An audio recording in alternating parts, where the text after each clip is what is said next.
अस्सलाम वालेकुम friends, welcome back to top smarties drama serial Muhafiz, जिसके आने वाली एपिसोड में हम देखेंगे कि यहाँ पर पारस जो कि रो रो कर अपने दिल का हाल अपने रब के सामने बयान कर रही है और खुदा को कह रही है कि बचपन में मेरी माँ चली गई, बाप का प्यार भी मुझे पूरा ना मिल सका क्योंकि मैं बाप से दूर ही रही, और अब मुझे जवार की मोहब्बत दे दो। अब मुझे बेइंतहा मोहब्बत की ज़रूरत है और जवार से ज़्यादा मुझे कोई मोहब्बत नहीं कर सकता और ना मैं जवार से के अलावा किसी से मोहब्बत कर सकती हूँ।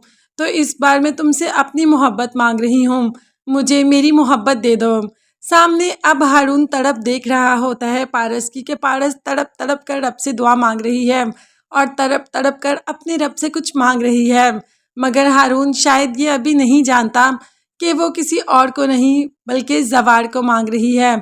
और दूसरी तरफ जवार की भी तो यही हालत है। रेशम ने जैसे ही पारस को दुआ मांगते देखा तो पारस के पास आ जाती है और कहती है कि तुमने दुआ में क्या मांगा। पारस एकदम रेशम को देखती है तो रेशम को खुद ही पता चल जाता है, पारस की आंखों में साफ साफ लिखा होता है कि उसने अपने लिए रब से जवार को मांगा। अब रेशम भी काफ़ी परेशान हो जाती है कि अगर दोनों ही रब से जवार को मांग रही हैं तो जवार किसके हिस्से में आएगा। बात करें दूसरी तरफ जवार की, तो वो भी अपने रब से इल्तिजा कर रहा है कि तुमने बिन मांगे सब कुछ दे दिया, अब एक मेरी मुराद और पूरी कर दो और मुझे पारस दे दो। अब पारस के बगैर तो ज़िंदा रहने का मैं तसव्वुर भी नहीं कर सकता।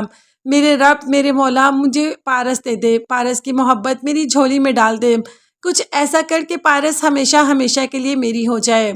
अब रेशम यहाँ पर जवार की तड़प भी देख रही है और जवार से भी पूछ लिया कि रो रो कर रब से किसको मांग रहे थे।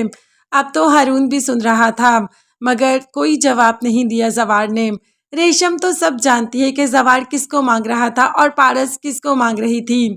साथ ही बहजाद की कॉल आ जाती है जो कि पारस से पूछता है कि तुम्हें हारून कैसा लगा, मैं चाहता हूँ कि तुम दोनों का निकाह हो जाए। जिस पर पारस ने कहा कि डैड, मुझे हारून बहुत अच्छा लगा, मैं चाहती हूँ कि आप इसी वीक में हमारा निकाह करके साथ ही साथ रुखसती भी कर दें। जबकि बाप ने कहा कि मैं इधर से अपने थोड़े से काम निपटा लूँ, इसके बाद मैं जल्द ही वहाँ पहुँच जाऊँगा और तुम दोनों की रुखसती करवा दूंगा। इसके बाद पारस जवार को कॉल पकड़ाकर यहाँ से चली जाती है। अब बहजाद जवार से क्या बात करता है ये तो हम नहीं जानते, मगर बहजाद भी दिल से चाहता था कि पारस की शादी जवार से हो, मगर जब उसकी मंगनी ही रेशम से हुई है तो क्या हो सकता है। क्या पारस की तड़प रंग लाएगी, क्या पारस की दुआ में असर होगा या जवार की दुआ में असर होगा, क्योंकि इन दोनों ने एक दूसरे को मांगा और हारून उसने रब से सिर्फ ये मांगा कि अगर पारस की मोहब्बत मेरे लिए है तो मुझे दे दो, अगर पारस की मोहब्बत मेरे लिए नहीं तो फिर मुझे मत दो, जिसके लिए उसकी मोहब्बत है उसी को उसकी मोहब्बत दो। तो देखते हैं पारस को अपनी मोहब्बत मिल पाएगी या नहीं, और अगर पारस को अपनी मोहब्बत मिल गई तो रेशम के साथ क्या होगा, क्या रेशम अकेली रह जाएगी। ये देखने के लिए चैनल को सब्सक्राइब कीजिएगा। अल्लाह हाफिज़।